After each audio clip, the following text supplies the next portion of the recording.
What's up, guys? Welcome back to Esk8 Exchange, a show where we talk about MBoards, Esk8 Con, just the electric skateboard industry as a whole. Jacob, thank you for joining us. Just two dudes talking Esk8. Two dudes sitting at a desk, 3 feet apart. It's all good, man. It's all good. Thank you guys for watching. Thank you guys for joining us again on this beautiful Saturday morning. Jacob's been out of town, man. I have. You've been out of the office. It's been quiet, man. I took a little mini vacay. That's usually what happens when one person leaves. It's sort of weird how like the whole like vibe in an office just like it just shifts a little bit, you know, depending on who leaves, who's not here. Like when you're not here, oh my God, dude, we have a blast. It's so much fun. No one shows up. Yeah, right. Yeah, it was definitely a little weird, but it was a nice little break. So I had like a second anniversary celebration, you could say. We went right back to the same place, with the lady, but this time she her best friend came down. They also got married in California, so had a cool weekend. Went to ended up in Carlsbad, played down on the beach. That was fun. Okay, yeah. But it was a non-skating weekend. This was kind of a family weekend. I thought about it, and I had the board in the car, and the wifey came out and she kind of looked. She's like, "Yeah, no, I don't think so." I don't think so. She goes, "I don't think so." Vetoed. So I was like, you know, I had my golf club, so that was cool. Oh, did you get to play golf? I got to play golf, yeah. Me and my buddy played golf on Sunday, yeah. Okay, cool. It was cool, man. Courses there are just so much different. They're green. Yeah. Everything's green. Oh, of course. Kind of weird. Yeah. You know? Here it's like trees it's like a treat if it's green out here. Yeah, it was really weird. Yeah. So, but that was fun. Like lots of crazy elevation changes, and I don't know. It's just nice to get away. But yes, really weird. Really weird. All right, well, let's hop right into it. First things first, we do start with our MBoards updates. Yes. We've got a slight one this week. It's nothing too crazy, but we've got the 10 by 22 by 7 bearings now. Oh my God. Which is like, doesn't sound like a lot, It right? doesn't. But it is important because as you guys know, the industry has kind of pushed everyone is, you know, the best they can to 10 millimeter axles. Which, it's a kind of a 50-50 split anymore. Yeah, which half of me agrees that it's a good thing that we went to 10 millimeter axles, and then half of me thinks it's the stupidest thing we ever did going to 10 millimeter axles, or maybe it was just premature. Yeah, it was premature, and then it doesn't appear that all of the steps were looked at. So it was like, well, let's jump to these, but then we were kind of overlooked the bearing portion of it, which we didn't think was going to be such a freaking problem, to tell you the truth. Right. The story with the 8 millimeter is, to me, a handful of people, I mean, we're talking very few people, bent their 8 millimeter axles. Right. Now with us, I mean, just in general, across the industry, people were bending 8 millimeter axles, but not to the point where it was so widespread that it was like recallable, right? It was like people, the hard riders, the dudes who were doing like, you know, or guys who've had their boards for a long time. Right. So eventually they were bending their axles. But to me, it was not a widespread issue to the point where we needed to abandon ship on 8 millimeter. But that's what the industry kind of did. So your board hits a curb going 30 miles an hour. It's going to bend. Something. It's going to bend something. Yeah. That's just how it goes. Right. So I think the industry made this kind of rash decision to go, all right, well, we'll just go 10 millimeter, which to them it's 25% thicker, which it means it's exponentially more stronger. But the problem with that was the wheel cores didn't get bigger. The outer diameter of bearings couldn't get bigger because we were baked into this 22 millimeter ecosystem of bearings, right? So then you've got the inner inner diameter grows by 25%. And the balls inside the bearings shrink by a lot, actually, not just, a good amount. They gave the bearing balls a bunch of creatine in his little... Yeah, they shrunk up. So the problem with that now is that these ball bearings are the way weaker than cage construction, everything. The percentage of failure on bearings is significantly higher than it was ever on an 8 millimeter axle. Correct. So now we've got guys who are blowing out bearings weekly. Right. It's terrible. It's not great. It just depends on who you are, where you live, how heavy you are, what wheels you're riding. But some guys are blowing bearings often. We see it more often, on specific wheels and specific setups, which, it's street wheels, right? Like street wheels are just hard. They're hard on the boards overall. Beat your board the vibrations that you have, everything about them, they're just hard on boards. So we see more of those bearing blowouts, and it's really not because of this, impact. No. What's really happening is wheels have gotten so good. They're so grippy that the wheel is literally forcing itself into the ground. And when we go to carve, it's that same, thing where things start. It's a lateral movement. And we'll do a whole bearing tech talk on it. I got a lot to say about bearings. And then also when we went from a 10 millimeter, from an 8 millimeter to a 10 millimeter, not only did the bearings, the inner diameter get bigger, meaning the balls got smaller, but also the bearings themselves got thinner. We went from an 8 millimeter wide or a 7 millimeter wide to a 6 millimeter wide. Correct. Which is also problematic. Correct. So now, thankfully, we've been able to locate 7 millimeter wide, 10 millimeter bearings. So that's where these come in. So these hopefully will help a lot of us not blow out bearings so badly on 10 millimeter axles. That's right. Now, if you're really, we should have put this in the show today, but if we really, really want a set of bearings that are just top notch, we've got a buddy who. Yeah, the dudes over at Seismic. Yeah, they've been in the downhill game for years. They know their shit. Yep. As far as I can tell, I think they are the only 10 millimeter bearing with built-in spacers. Right? That's correct. Okay, so that's like their claim to fame right now. And we did grab a couple sets, and we have tested them, and we had not blown them out. No. So James rode them on his. They are really good. They are really good. They are like $50 a set for the steels, and I think like $90 for ceramic, which really that's probably what a good set of. It's not probably. It is what a good set of bearings should cost. It is what they should cost. 10 years ago or 8, maybe not even 5 years ago. If you look at any Esk8 websites, that's how much all our bearings were. Right. Even the cheap ones for $50-$60 a set. A cheap set at the time was like $40-$50. Go get a bone set. It's going to cost you $40-$50-$60. Bearings have gotten so cheap now. Just not that they're cheap, but like bearings are just being sold for so little money now. It's insane. But I think the quality's gone to shit. The quality is also worse. It is. So skate companies, right? They made bearings. You had Bones bearings. You had all these bearing manufacturers, and they were making bearings specific for skateboards. What happens is somebody else goes, I can make bearings. We make bearings. All I got to do is change it to look like this. I can change it to look like that. And China takes over. And so, if you want to go make your own bearings, you can do a custom label. You do everything, man. They'll hook you up. It'll cost you about $150. You can make some custom ass bearings. And they're going to be dog shit. They're going to be terrible. They're going to be terrible because it's just whatever they want to give you. It's whatever they feel like selling. And you think you get a great deal, but the bearings are dog shit. And bearings are actually very hard to measure the quality of them unless you've got some pretty high precision measuring equipment. You can't just throw a set of calipers on there. There's a lot of small tolerances that we're talking about, and the tighter the tolerance, the more expensive the bearing is. We went to IMTS, which is for example, that's International Manufacturing Trade Show. So it's all the heavy machinery, all the machinist stuff, CNC machines, the real deal shit. We were walking around $1 million machines all weekend, and we stopped at NSK bearings. Mm-hmm. They sell bearings, I kid you not, for $50 a piece. A piece. They are skateboard bearings. What we use.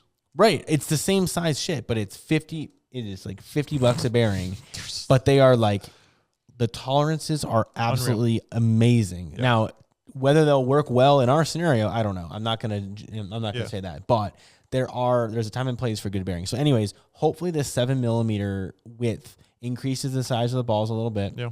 And increases the life, and also helps with that radial force. The more surface area you have on the thickness, the twisting of the bearing, I guess, will go down significantly. Exactly. And going from 6 to 7 is a decent percent, increase in pretty strength. big.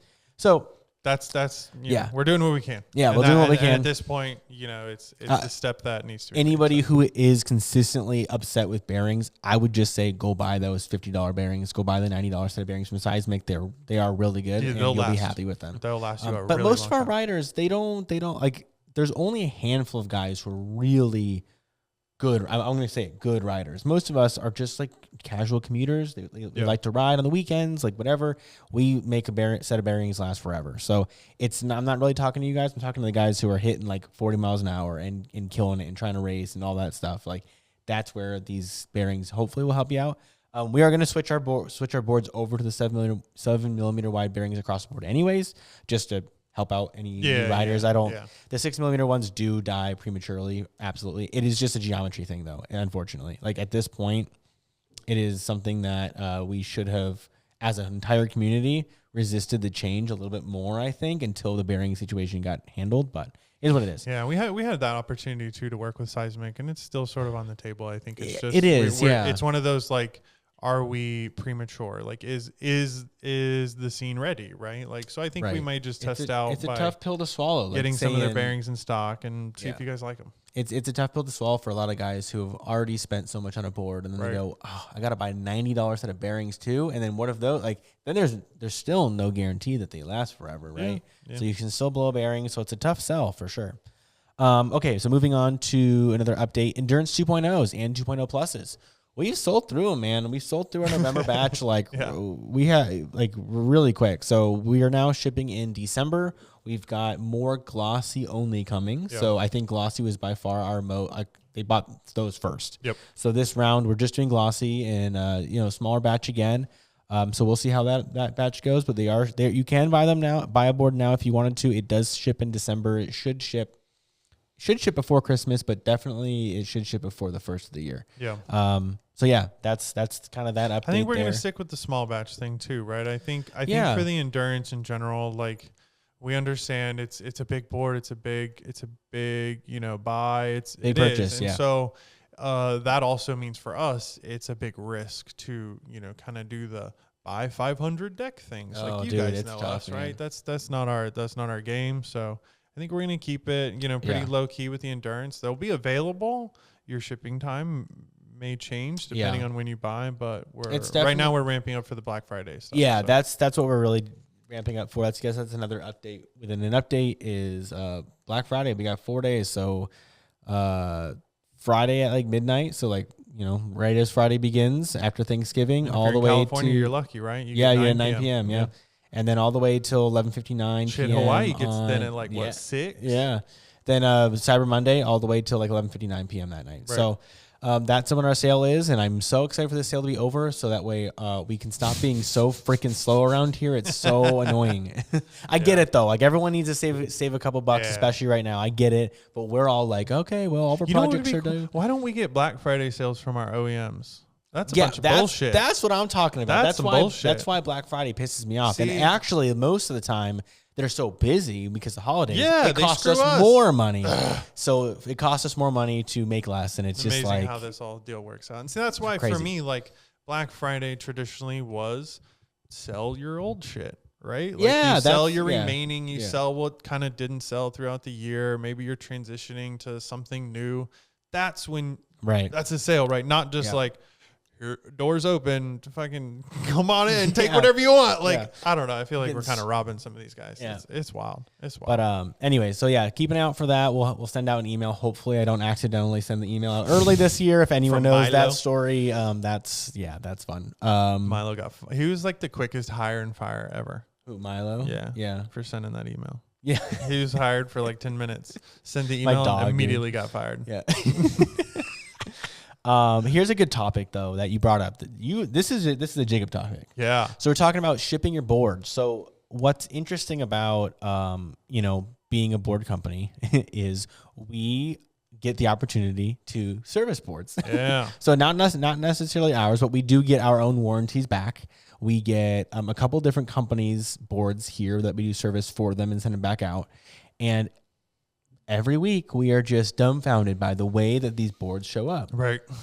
And the only thing I can say is it's like, here's an example from how much people apparently love their boards, but also don't give a shit about them at all.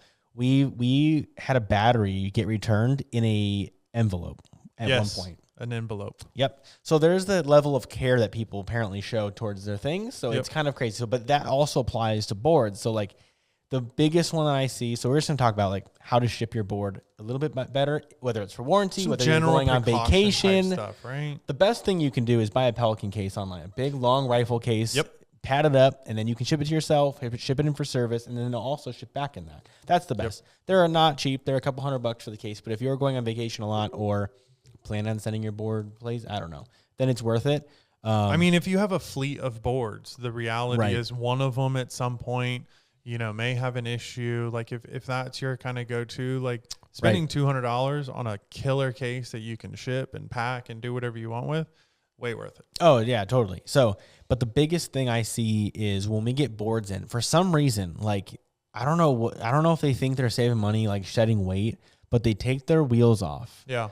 And again, I don't really understand why they do this, but they take their wheels off, and then when their board shows up, there's an axle pierced through the box. Yeah. There's a hole in the box, and then the axle has been dragged around the ground and in the trucks and dented up. So now the threads of the axles are all fucked, and it's just like I just don't get that. So if that might be my biggest pet peeve. It is my biggest pet peeve. Taking your wheels off. Why? I don't get that. Why? You scared we're gonna ride it? We have to ride it. You know what I mean? Like, and that's what drives me nuts too. And then we have to put a temporary set of wheels on this thing so we can go test your board. Which usually means I probably need a temporary set of pulleys. I got to find the belts now that we're like everything now changes, right? Just leave the goddamn wheels on. Just leave it. Leave the board as assembled as you possibly can. So I will say, like when we shipped our Endurance 1.0 around on tour. Actually the Interstellar, no, not the Interstellar, just the Endurance 1.0. In a Pelican case. We did pull the wheels off, but it was in a Pelican case.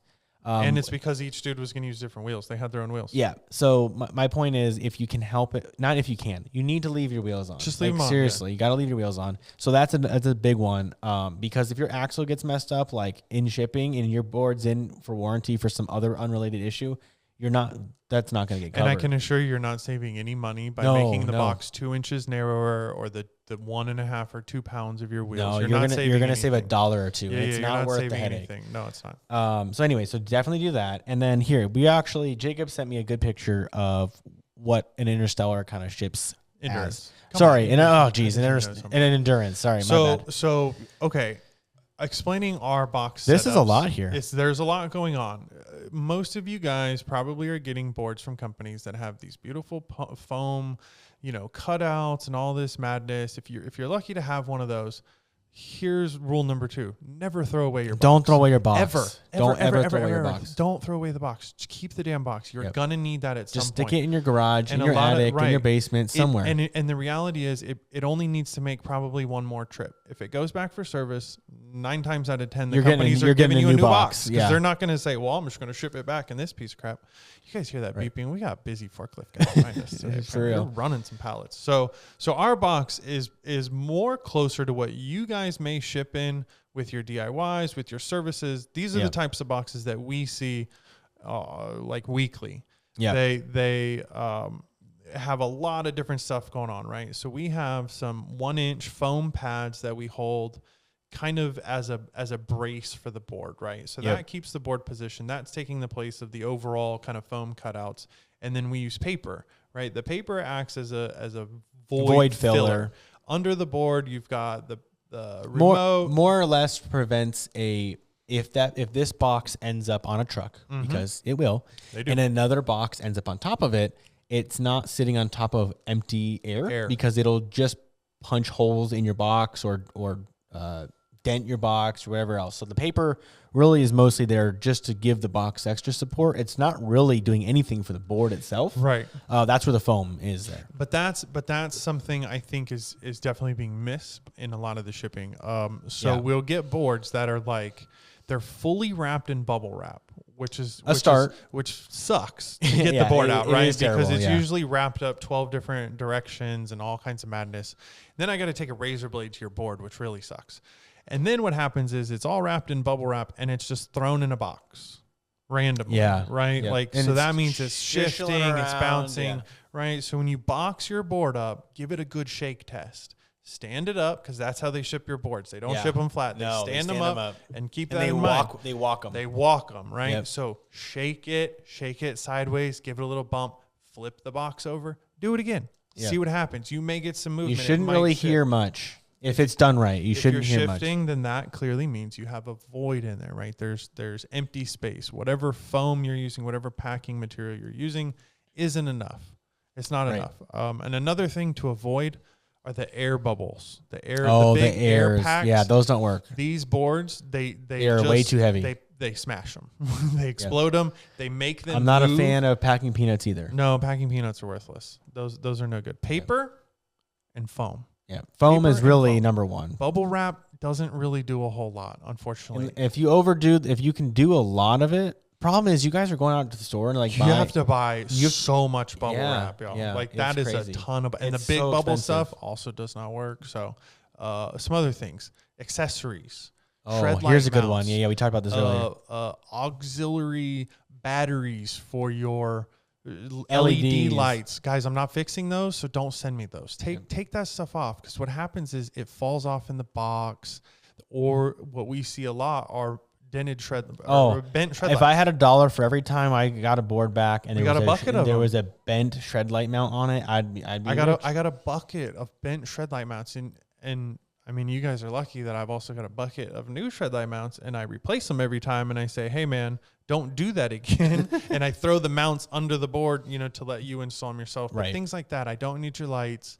I don't need your accessory mounts, the extra batteries. What we do need is a complete board with wheels, pulleys, the whole thing working. If you burnt something up, and if you burn up your ESC, okay, I understand.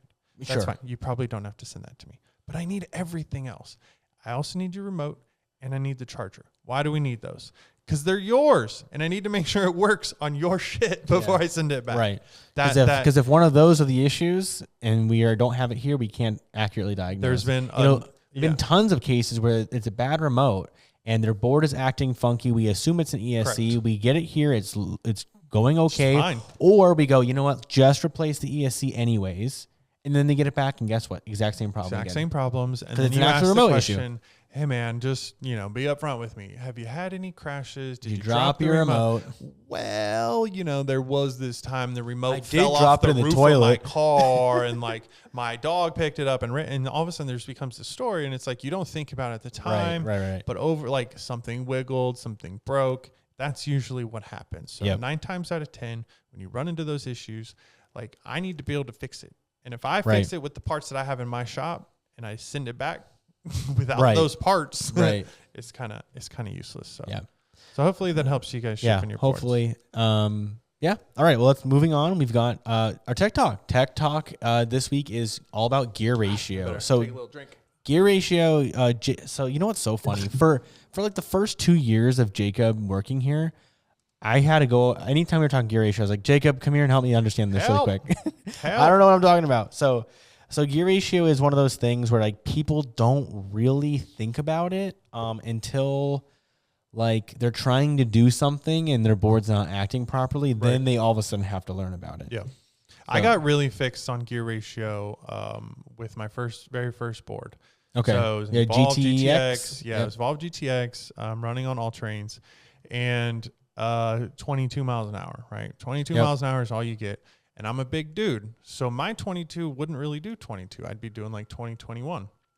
The guys that I rode with, identical boards, exactly the same. I literally couldn't keep up with them. We'd all be full peg, full gas, and they would just slowly drift away from me. So I'm like, man, there's got to be something I can do, right? So that got me with board bumpers, kind of landed me on how they were looking at different gear ratios, giving you different options. So I jump up to the 58T, bam. Now I'm at the front of the group, and they're behind me, right? So like that was cool, and that kind of got me on the path of like how do these all interact, right? What does this really mean? And with gear ratios, like gear ratio is the main thing we're kind of looking at, but that of course is involved. There's a lot of other factors that play into it. So we have this very fancy. Just in case anyone who's like really operating off of like very bare minimum knowledge, gear ratio is a relationship between how many teeth are on your motor pulley to how many teeth are on your wheel pulley. And actually the number that we get will actually be the inverse of that. It'll be wheel pulley teeth to motor pulley teeth. Right. Yeah, that's right. Okay. So we built out a Esk8 calculator. So I guess kind of want to we've kind of showed off like all of our calculators in the past episode, but like we actually added a new gear ratio, like what is it? I guess result here? Yeah, a result. We just added something. So here we can actually fill this out. We'll just do an interstellar, right? So an interstellar what is that? 173. Yeah. Motor efficiency is 85. All right, wheel diameter. We'll just do like our 150. Wheel pulley tooth count. We ship with a stock 58, and a motor pulley we do a 15. Yep. So there we go. So I think it's 16 right now, actually. It might be a 16 now, actually. Right You're now right. it's 16. There we go. So our gear ratio, or this setup here, gets us 35.9 miles per hour and a gear ratio of 3.63 to 1.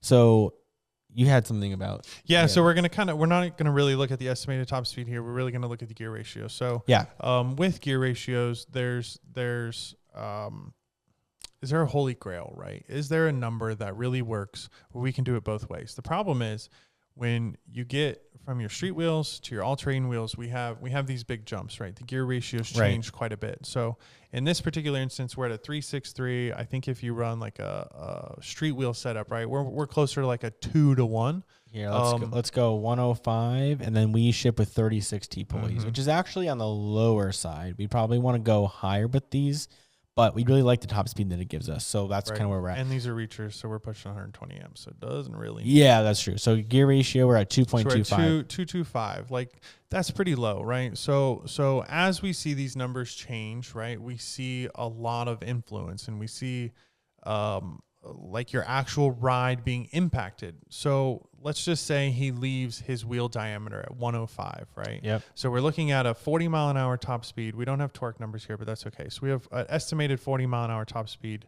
And I think that really comes out to be loaded, maybe like 38. So if you just adjust, this is an unloaded number. Let's say we just change your wheel pulley tooth up to that 58, and when you leave your you leave your wheels, right? You would have a 3.63 gear ratio on 105s, which is just which is wild, a ton, right? 25 mile per hour, which is actually honestly still kind of doable, right? It's actually not terrible. It's not terrible. Somewhat doable, but it's a huge difference when you look at a 25 to 40 miles an hour. Oh yeah, right? You lose 15 miles an hour, but you'd rip your tits off going off the line. Yeah. Oh yeah. And on street, but again, that's like there's just factors that come into play that make it almost unrealistic. Yes, you could run your 105s on a 58 teeth pulley, but you'd probably spin them. You probably wouldn't have any traction because there'd be so much power. So then you'd have to turn this down and turn that down. It becomes a major pain in the ass. It does seem like a good sweet spot, at least for our boards, is about a 3.5 to 4 to 1 on ATs. I think that's a good like street cruising gear ratio. Yeah. It provides you a good amount of torque. It provides you a good top speed. Now, again, a lot of these numbers can change if your motor KV is different, if you're running a different amperage on your batteries. But again, we're just really specifically kind of looking at the gear ratio and what changes if we were to leave the rest of our electronics all the same. We're just changing physical components here. So this is a 175 stock 66 and 16. This is about a 4 to 1 ratio, and that seems like a pretty good all-terrain setup. And then with a 105, right, and you see like it. Although the ratio is a bit lower, which is the correct term, you see the speed change. So now when you kind of level things out, like. Yeah, it just, I don't know, man. It's weird. So anyways, it's fun to play with. This calculator is super cool to play with because it kind of lets you understand. It can help you plan your build out really well. Exactly. It gives you a good head start. And this is a tool that we'll use a lot, like with custom builds. Yeah. Right? You get the, hey, I want XYZ, right? And I kind of like, I need to know some details. I need to know like 1 detail, 2 details of like things you really want out of your ride, right? And I can usually pull that out when somebody says, I want to go 40 miles an hour. Okay, bang. I know exactly how fast we need to go. I don't need you to build a board. I don't need to build you a board that does 60 and it can't go to 35. I need to at least hit 40. And then you start backing things in, right? You say, okay, I want to go 40 miles an hour. So here are the wheels that he's selected. And it's cool because you can really just back in a lot of the data and it spits you out exactly what you're looking for. What's nice too is like it helps you visualize, at least for me, it helps me visualize that like as we get closer to like a 1 to 1 gear ratio, like pretend this is at like 20, our speed continues to go up as we get closer to a 1 to 1. Or if we reset this to like 16, or if we go, bigger than farther away, I guess you could say, from a 1 to 1, 36 to 58, this number grows. Our speed does go down, but we know that torque is now being increased. Right. So, like, can you imagine throwing a 72 teeth pulley on a 105? I actually think the 72 teeth pulley would be a larger diameter than the wheel itself. It's probably bigger. But anyways, that's a 4.5 to 1 on a set of mountain wheels, which is just be insane. It's wild. And on some mountain boards, you'll see like a 5 to 1 ratio, which is not abnormal. If you throw this on a 200 millimeter wheel, 72 teeth is actually very normal. That's very normal. That's a 4.5 to 1 on a 200. That's probably about a good setup actually right there. So hopefully this helps you guys like visualize gear ratio a little bit, because it can get kind of confusing. And to no fault of your own, it's just kind of a lot of numbers and nonsense. Yeah, it's for me, gear ratio is important because I generally leave my like motors the same, the battery's the same. The only thing that really changes ultimately is wheel size. But I know that I can achieve. We got somebody. DHL just rolled up. You keep talking. You keep talking. I got it. Yeah. I got the door locked. You might need to help. What were we talking about? Oh, we're talking about like the bigger wheels.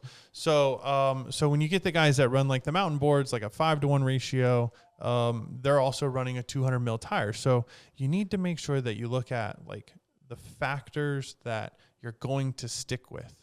That's when gear ratio really plays in. That's when gear ratio is like actually a factor, right? This is really weird, me sitting here talking by myself, by the way. So I think I might just kind of wait on Mike a little bit, and he'll probably cut.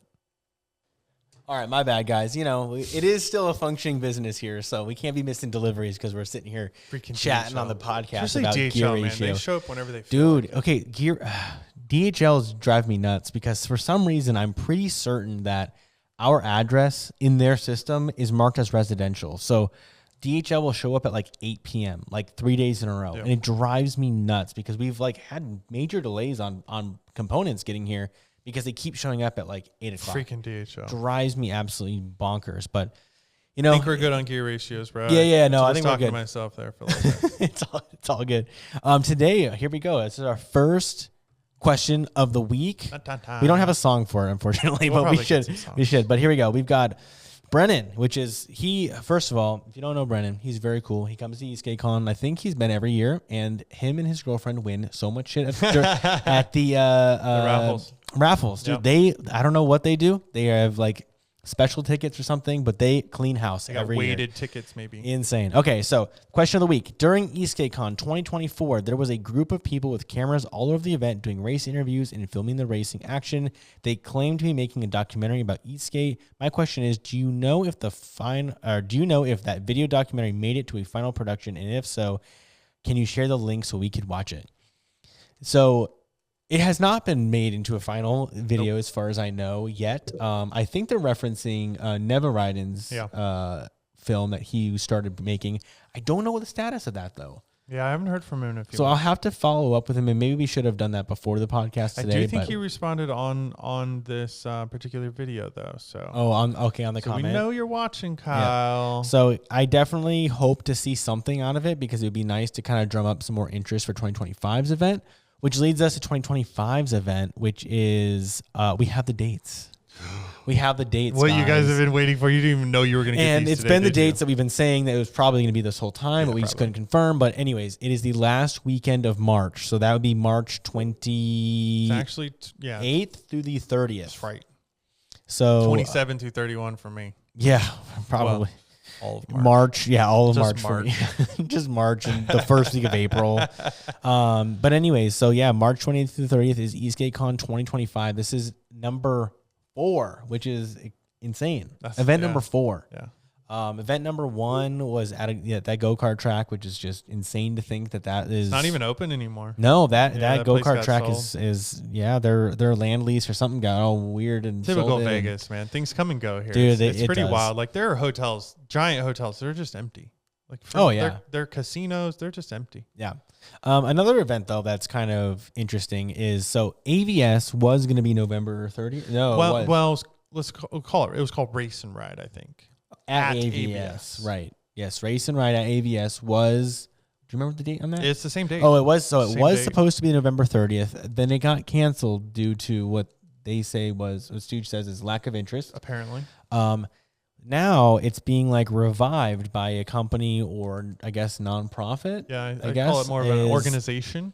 I'm not really sure about that, but called EUCRL, which is EUC Racing League. So they're doing EUC races there on November 30th now, which is very interesting. But they also said all PEV. So it seems like it's basically the same event. It got a new name and it got new title sponsors. Right. They're still doing Esk8. They're still doing bikes. They're still doing EUCs. They're still doing games and fun. So it sounds like it's basically just the same thing. Yeah. Maybe with some new folks. So I don't know if like Stooge, that was always a big event for him. I think he was kind of the focal point of that event. So I don't know if that means he'll be attending, not attending. I mean, he's a racer. I would think he goes. I would think so. I would think, but it's interesting though. I mean, TEF is today. If you're watching this, it's today. It's right now. So it's very interesting. We'll see how that event goes. It's a first event for them, right? Yeah, it's tricky. It's another group. It's another organization. Yeah. We'll see. I think that's a whole other thing we can get into about racing and how these groups, like, we all kind of started, quote, in a community, right? You start in your local, and these communities are fizzling, I guess you could say. There's still some pockets, some tight little knit groups of, of folks. But I think the big groups have pretty much gone away as far as the Esk8 world goes. But now they've become a lot more organized, right? You're seeing the Intro to Speeds, which are super organized. You're seeing ERL over in Australia, super organized. The guys in Europe, everything is very organized, but it's kind of, I mean, us over here, right? We try to be organized, but like all of the, like events and stuff, they seem to be more race-ish, come to the track. It's less of the group ride stuff, which is probably better. The group rides for me are sketchy, man. Yeah, they're not like my favorite. We've talked about those. Yeah. But I think it is sort of going in that direction, and we've talked about it here, but one of the key elements, again, we'll go over this like a whole racing segment on it. We should get Joe in and do a whole racing segment. But like we do need regulation, and the regulation and the sanction is basically just so that guys and gals are competing on a level playing field everywhere you go. Right. It's one thing to like do your event a little differently. Maybe you want to run in reverse, or you want to do, but like there are some general rules that, should at least be followed, across the plate. And especially when we get into this pro scene where we start paying people, these guys are going to earn a living. We need to make it as safe for them as possible. And that means we all need to be on the same page. So if that means requiring a DOT helmet at all pro or money payout style event, then that's what everybody needs to do. That's what we're going to do. I know we haven't talked about it, but we're going to adopt it, right? The pro class, they got to have a DOT helmet. DOT? Yeah, you have 6 months notice.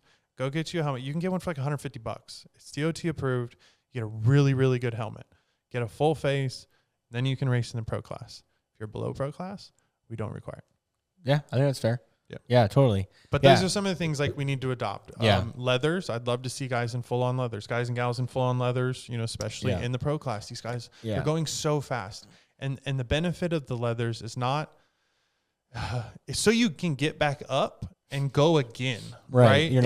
It's not to look like an idiot with all the bulking. Like the pads and stuff are cool, but some of those pads, they move around a lot. Leathers allow you to hit the ground, scrape, and get right back up. Yeah. The pads we wear don't do that. Yeah. You tumble, you roll, you skid, you do all this madness.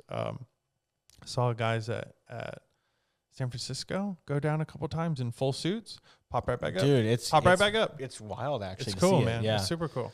So, so we'll get really into the regulation rules. I think we're going to get into what Esk8 Con Racing is going to look like in 2025. It sounds like we have a lot of time for racing because we'll have 2 tracks, a demo track and a racing track. So our plan is to expand to neighboring industries, I guess. We'll see what that means. Not fully. We're not trying to let Esk8 Con get overrun by any other PEV. However, it would benefit the Esk8 community to be able to expand I'll just be straight, the revenue of the event. Yep. So that way we can put on a better event and the exposure and all that. We've created the core. We have the core group. We have the core crowd. And so, it's not getting cheaper to run. It's like you'd think that I'm going to look at the square footage, but I'm pretty sure we're 4 times the property size. 4 times property size. I Easily think so. 4x for next year. Yeah. Yeah. Or yeah. 4X. We will announce the venue shortly. We have to do some more paperwork before we can do that. Yeah. We are committing to the date though. And no matter what, we have several options for that date. So it's going to be that date. People need to start booking their plans.